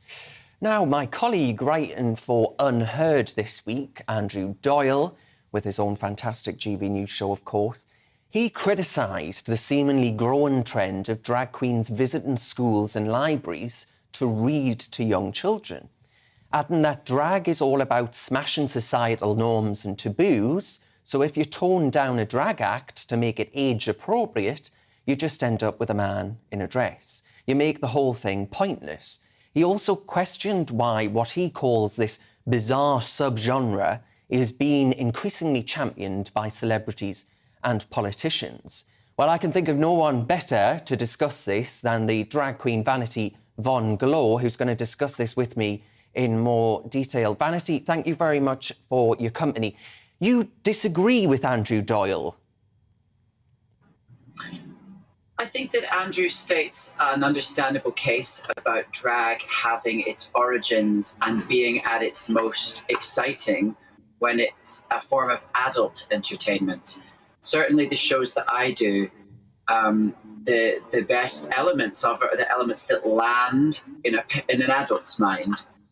But that isn't to say, however, that drag hasn't also got a less taboo, less double entendre-oriented aspect as well. And I think that what people are missing in this debate is that the drag of 20 years ago, the drag of 10 years ago, isn't always the drag of today. And you can even see in the font they're using on that drag queen story hour, that Disney-esque font that they're using there. We've kind of got drag queens who are Cinderellas rather than saber-toothed tigers nowadays. And actually, some of those shows probably are fine for kids. It's really just a form of clowning in those cases. But can you really get rid of the double entendre? Because if your name, for example, and I know yours isn't Vanity, but if your drag name, I think that's the correct way of putting it, if your drag name is a double entendre, if your drag name is something that might be inappropriate and not age-appropriate for children, how can you get around that? Well, I suppose that's something for artists to think about. I had a friend in America who was called Roxy Seymour Cox, who had to change her name because she was worried it would affect her opportunities in television. And so she changed it because she just didn't think that was going to fly in North Carolina, where she's from. So some drag queens do make decisions like that. I think you're probably thinking of the drag queen in Scotland who gets it in the neck a lot for her drag queen story hour, or for, I think, performing at a school. Her name was Flowjob. Obviously, there's an innuendo in there. Yeah. And that's something that people might want to think about. But as you point out, not all drag queens have names that suggest carnal misbehaviours. Yes, indeed. But I mean, if we read out your fellow drag queen, Kitty Demure, said, I have no idea why you would want drag queens to read books to your children. Would you want a stripper or a porn star to influence your child? It makes no sense at all. Those sentiments, what do you make of those sentiments? I suppose it depends. I understand the argument and I understand Kitty's point. I personally wouldn't be particularly excited at the prospect of performing for infants. Every now and then I'll be doing a wedding or something and there are kids there. That's okay. You know, they're at an event where their parents have decided it's okay. And my show isn't enormously raunchy, although I do have a foul mouth at times. I think that the difference between porn and sex work and stripping is that drag has elements and aspects that are very similar to the Disney princesses. It's big hair, it's exaggeration, it's colourful. And for a lot of drag queens, those are the aspects that they highlight and that they centre in their work. And I think that those that do that, it's not really going to be enormously subversive for a kid to see that. Yeah, but Vanity, do you not think, and just to end our conversation, do you not think that some celebrities and politicians in the age of RuPaul's Drag Race, which is, you know, fantastically popular in this country, do you not think this is a trend that people are jumping on as a sort of, oh, look how virtuous and progressive I am. I'm allowing a drag queen with a name like Flowjob or something like that to read to a child.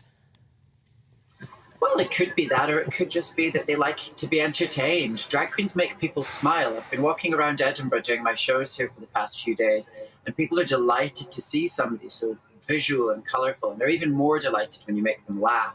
And I think that I understand your point. Nadia Whitten described the drag show that is mentioned in Andrew's article as being so wholesome. But without having been there, I couldn't comment on whether or not that is or isn't the case. But I know enough drag to know there is a type of drag show that would be kind of wholesome. It's just not mine. OK, yes. All right, well, drag queen there, Vanity Von Glow, I thank you for your thoughts on that debate, on that topic. Joining me live in the studio is the writer and broadcaster Charlie Peters.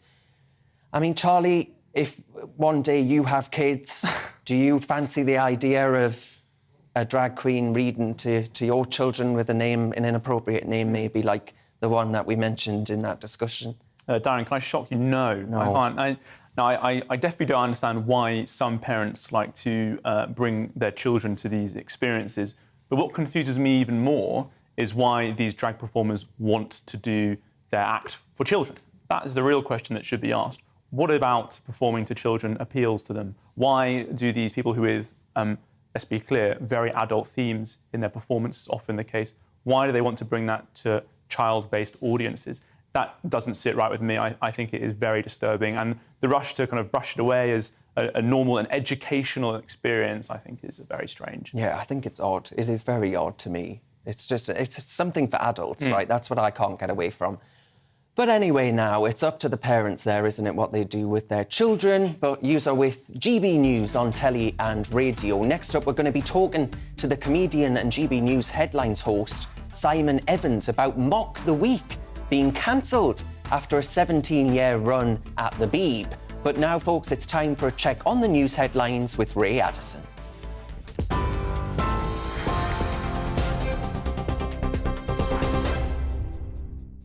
Thanks, Darren. 3:30. Here's the latest from the GB newsroom. The family of 12-year-old Archie Battersby, who's been in a coma since April, have confirmed that he has died following the withdrawal of life support. It follows a long-running legal battle fought by Archie's parents. The 12-year-old has been in a coma since he was found unconscious by his mother in April. Doctors treating Archie at the Royal London Hospital declared that he was brainstem dead, and the High Court ruled that life support treatment should end. Rishi Sunak has told GB News he believes political correctness is getting in the way of Britain tackling grooming gangs. In an exclusive interview, the former Chancellor pledged to create a new task force to tackle the issue and a new life sentence for those found guilty of the offence. Liz Truss has suggested that her leadership rival's economic legacy as former Chancellor is responsible for the expected recession. During a campaign visit to the West Midlands, the Foreign Secretary told reporters that having the highest taxes for 70 years does not encourage businesses to grow. GB News can reveal that over 1,660 people have now crossed the English Channel in small boats so far this week. Around 250 were rescued by Border Force officers today, including one man who was rescued on board a kayak. He's the second in 2 days to use the distinctive orange 10-foot vessel to paddle over from France. All of the migrants have been taken for medical checks. On TV, online and on DAB Plus radio, this is GB News. Don't go anywhere. Darren will be back just a moment.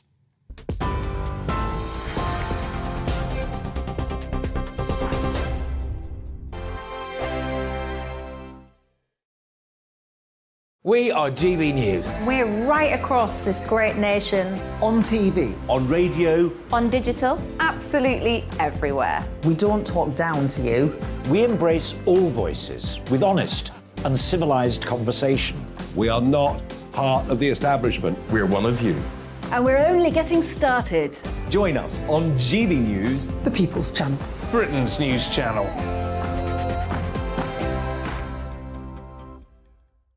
Hi there, it's Stephen and Anne. At breakfast from 6 a.m, you'll always be caught up with everything you need to know, the latest headlines, opinions and debates. We'll bring you the good news and the bad, but most of all, we're here for you. Remember, send in your views and let us know what you would like us to talk about. That's because we're your news channel. And every morning at 6 a.m, it's breakfast on GB News. My name's Tom Harwood and join me 9:30 a.m. every weekday for The Briefing, your one-stop shop for everything you need to know about what's going on in politics today. I wonder if this is a deal that might need to be like the biscuits in this factory, twice baked. Is there not an opportunity here to win out against the extremes? Tom Harwood, GB News. What are you going to do about it? Things should have been done differently, and they certainly are being done differently. Don't miss it. The Briefing with me, Tom Harwood, 9:30 Monday to Friday on GB News.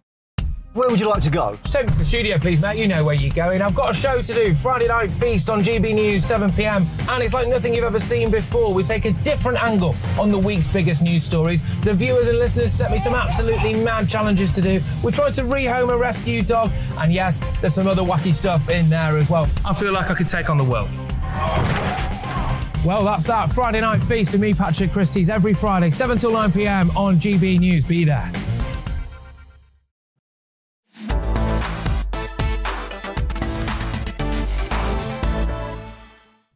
Welcome back to Real Britain with me, Darren Grimes.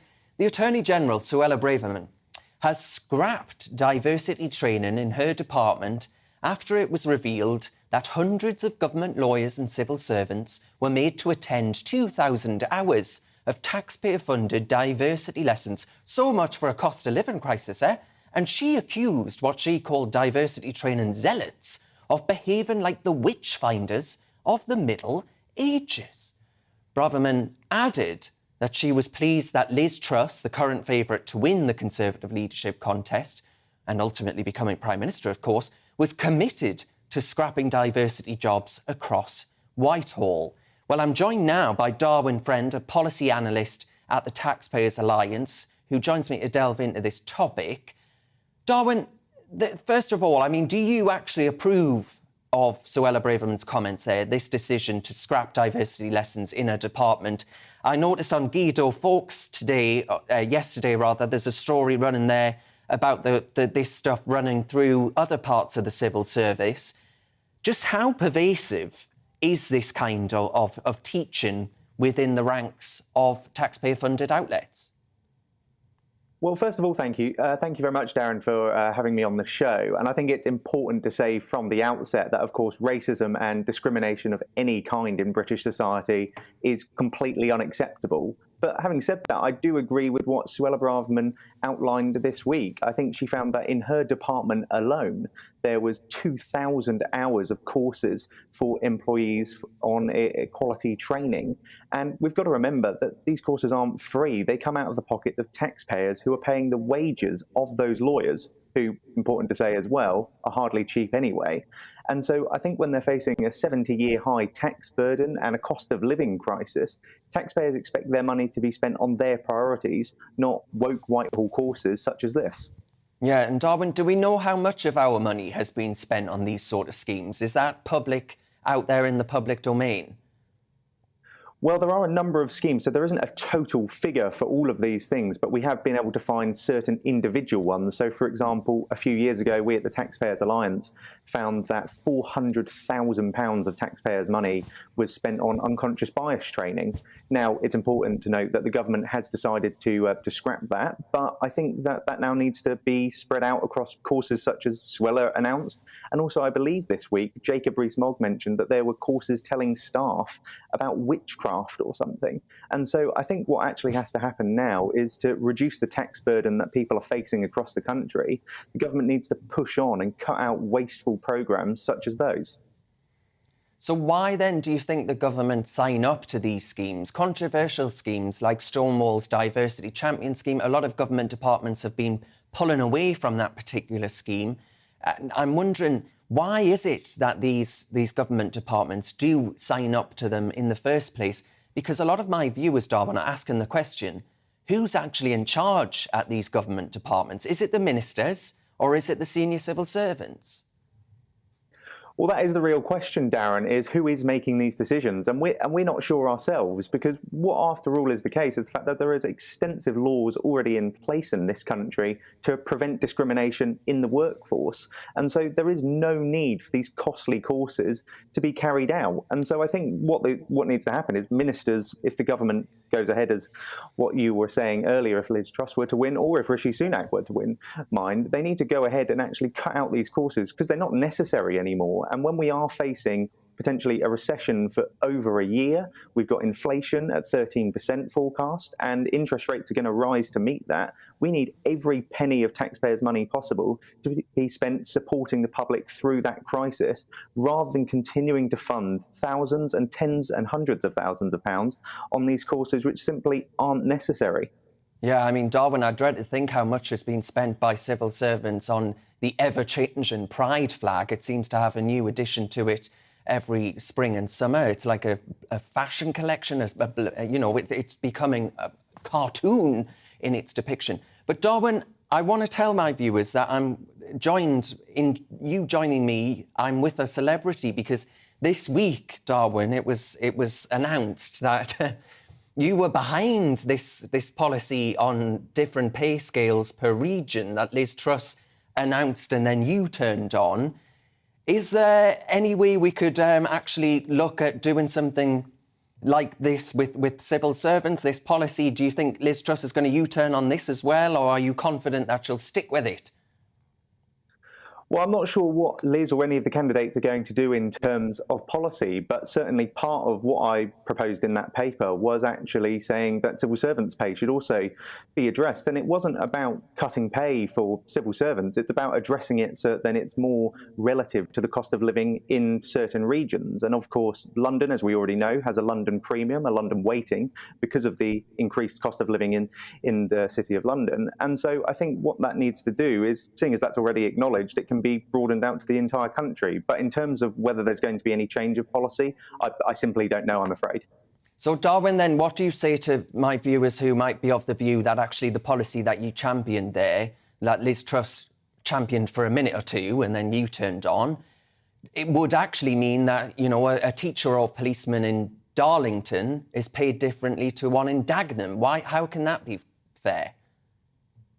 Well, what I would say is that this was done on a regional basis, and in terms of differing pay for staff doing the same job, as I mentioned, we already have that. London, for example, their staff get paid more than other areas of the country. And so what this was all about wasn't about cutting pay at all. It was just about boosting the private sector in those regions, because in a lot of places, private sector activity is actually quite small. And so enabling employers to invest and boost wages for private sector workers so that then they can catch up and compete with the public sector was what the paper was all about. It wasn't actually recommending that people that are in those jobs, for example, get pay cuts. It was just about letting the private sector catch up so that then all regions of the UK can share in equal prosperity rather than just certain ones in particular.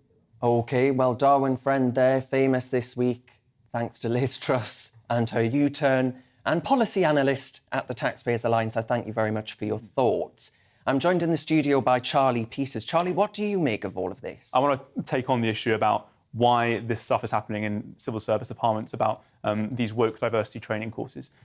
Darwin is a policy analyst, but I'm afraid that his assessment of why these things are happening didn't go far enough and didn't actually hit the head on the nail. The reason why all of these courses and all of this training and all this money is spent on these courses is because we have legislation that necessitates woke activity. Okay, if you have the Equality Act of 2010 and the Public Sector Equality Duty, which we have had in law for 12 years of Conservative government, this requires you to act in support of left-leaning diversity woke institutions. So long as the Conservatives don't have the minerals to deal with the left-leaning legislation that necessitates this training, it won't go away. All of your viewers, if they're wondering why there are diversity managers in the NHS or no white supply at the BBC, or all these other diversity training and unconscious bias things that are going on, it's because of the Equality Act. Until that law is abolished or changed significantly, all of these courses, all of this training will continue to happen. Charlie Peters, thank you very much. Now, moving on, folks, the BBC has announced that Mock the Week is to end after 17 years and 21 seasons on air, with the final season airing in the autumn. The show gained widespread popularity for its satirical take on the news headlines, and it's credited with helping kickstart the careers of several high-profile comedians, such as Michael McIntyre and Kevin Bridges.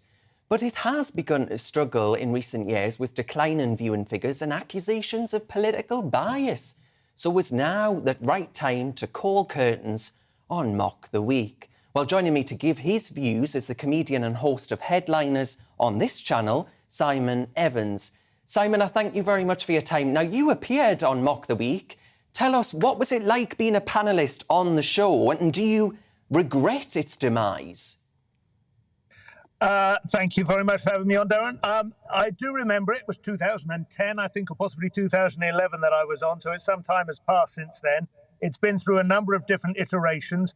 Very broadly speaking, I think most people in the comedy industry would recognise that it had two major, quite distinct eras. The first was very much defined by Frankie Boyle's input, although it was hosted throughout by Dara O'Brien. I think a lot of people would say that in the early days, Frankie Boyle became the de facto star of the show. He was probably the first comedian to pay for writers out of his own pocket, and he would come in with incredibly strong and very, very pungent material. He was extraordinarily dark. It was that show which first gave rein to his kind of quite nihilistic and at times deeply unpleasant, but undeniably very funny comedy. Then they got rid of him. He decided to leave, or it was decided that he should go because he was kind of overwhelming and distorting the show. And it became a kind of sweeter, slightly more diverse and sort of, following on from your last report about ensuring that there's no sort of racism or other sorts of intolerance or hate speech or so on. That became kind of the guiding ethos for Mock the Week as well. In its last few years, it became a good deal more inclusive of various comedians, different kinds of styles, different men and women, different ethnicities and so on were more represented on there. And I think some people felt that although that was done with the very best of intentions, it very slightly lost its way, lost its punch, lost its cut and its sort of acidic cut through, and became slightly less appointment viewing, a little bit more like, oh, if that's on, we'll watch it, but, take it or leave it. When I was on as a slightly right-leaning comedian, and certainly, this was long before Brexit was a twinkle in Nigel Farage's eye, but this was about 2010, it was already quite difficult to cut through on that front. I found my more neutral material, politically neutral material, got laughs, but as soon as I made any jokes at the expense of liberal flim-flam, the audience weren't quite sure what to do with that. That certainly was a noticeable change that I experienced as a comedian in that setting. But the truth is, it's not because the show was, I think, determined to be left-wing or determined to be liberal. It's simply that shows gather their own momentum. They are like flywheels, and comedians who want to get laughs are well advised to work with the grain of a show and with the momentum of a show rather than stick the spanner in the works and say, well, hang on a minute, I don't agree with any of the opinions the previous 5 panelists have had. I've got my own views. I mean, that can make for interesting viewing, and actually that's what we try and do on Headliners, funnily enough. We do try and get a right and a left-wing comedian on there, and it creates some interesting, some challenging views, and people find that their opinions are challenged and are jammed up sometimes, but it's not as easily free-flowing with the humour, which is the ideal. That's the remit for a panel game. And Simon, do you agree with Dara O'Brien that the real news headlines right now are even crazier than the shows have ever been in the past, perhaps? Because it strikes me that there is a rich seam of content that comedians should be making, as you do on Headliners, making fun of and having a laugh at. We could all do with a laugh right now, couldn't we? What do you think is going wrong at the BBC that means it just can't be funny anymore, in some people's opinion?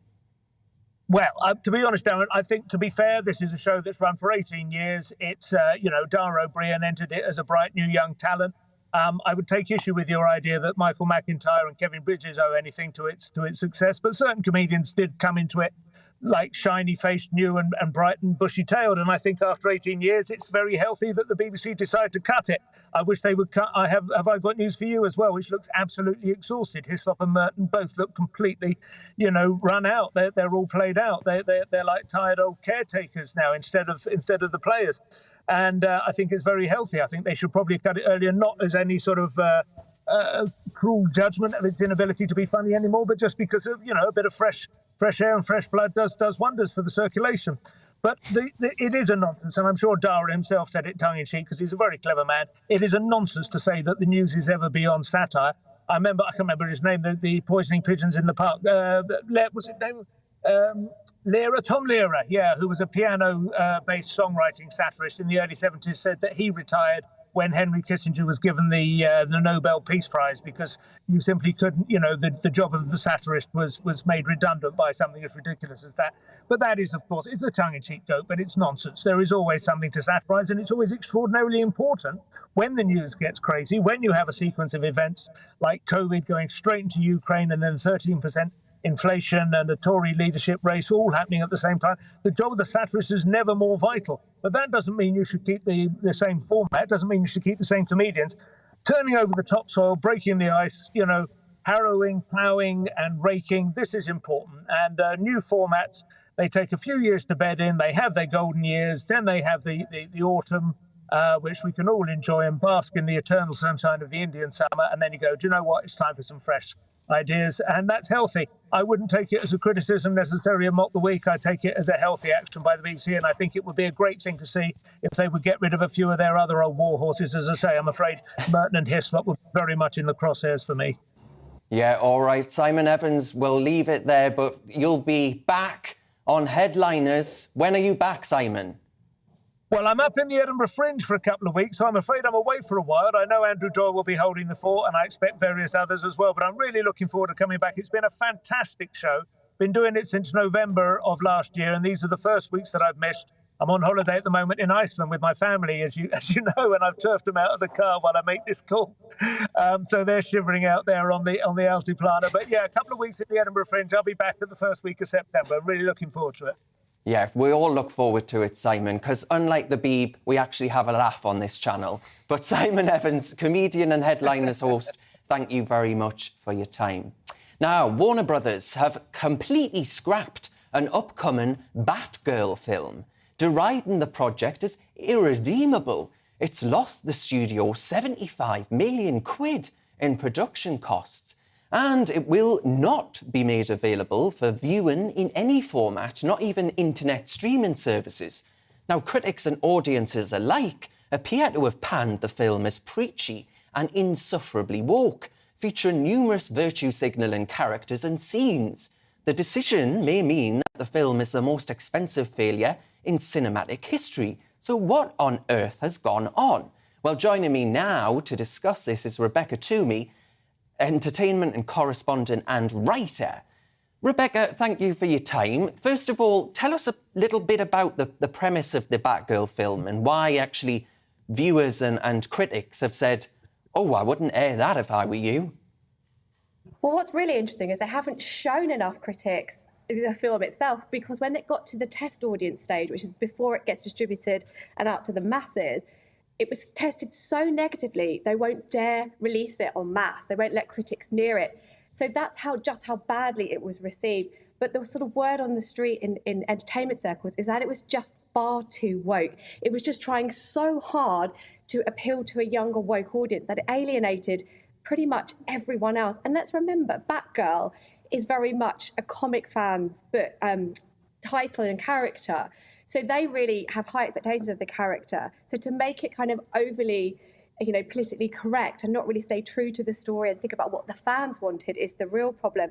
And when you're talking about this level of money, it wasn't an easy decision for Warner Brothers, but their problem is that they want to keep producing these DC films for 10 years. They have a 10-year trajectory on this. So they can't have a massive flop because they'll actually lose more money. So what this is really about is damage limitation and making sure they don't actually become too woke, which is what was appeared to be happening. They don't become too woke to alienate everybody, and they actually can't make any sort of comic films for a very long time. And that's really the problem. Yeah, Rebecca, how much do you think actually this signifies a pushback against this stuff? Because over recent times we've seen trigger warnings on films and feature films of our past. And we've seen actually a pushback against those sort of moves. A lot of my viewers get really irate at the idea that we need someone in Hollywood to tell me what, we can and cannot watch or can and cannot find funny.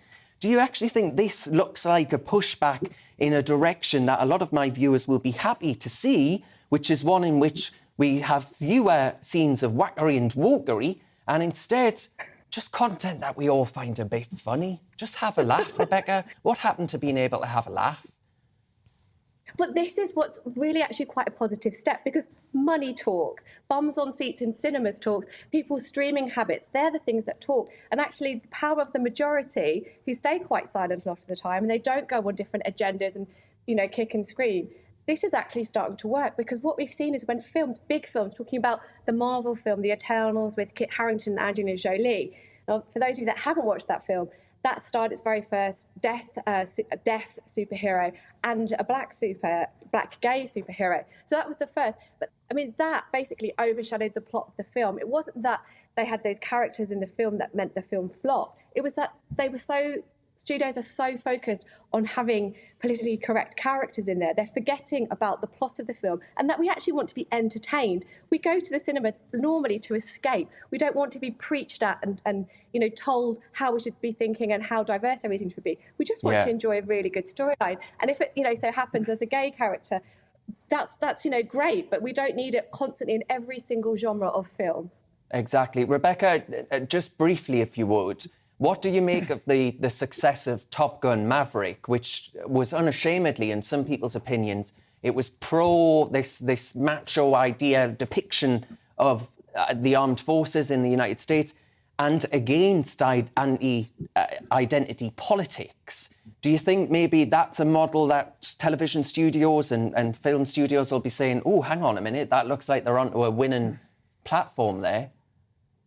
Well, three things I'd like to say. Firstly, it was the biggest grossing film of this year so far, so it was successful. Secondly, I don't think it was majorly macho. You had a female pilot in there, you had a diverse cast. Jay Ellis, one of the stars, said it was great to see so much diversity in the cast. It was actually also the villains, they weren't any religion or any race. So it did very subtly put some identity politics in there, but without shoving it in our faces. And that's, I think, why it was so successful. And I think that's the way we should be going. OK, Rebecca Toomey, we'll have to leave it there, but I thank you very much for your time there. Rebecca Toomey, entertainment correspondent and writer. Now, folks, you've been watching Real Britain with me, Darren Grimes. I thank you very much for your company. This show's on every Saturday and Sunday at 2 o'clock. But for now, folks, I'm going to leave you with the weather. Looking ahead to this evening's weather, and the UK will be dry for many, although parts of Scotland will continue to see some rain. Here are the details. It'll be a fine end to the day across southwest England with plenty of late evening sunshine. It'll feel fairly warm initially, but start to feel fresh after dusk. Southeast England and East Anglia will also end the day on a dry and sunny note, with temperatures still in the low 20s in London around dusk. There could still be some cloud around eastern Wales this evening, but much of the country will see clear skies to the end of the day. The cloud, however, could be a little bit more stubborn to clear across the Midlands, but it will remain dry across the area. Temperatures this evening will be around 20 to 22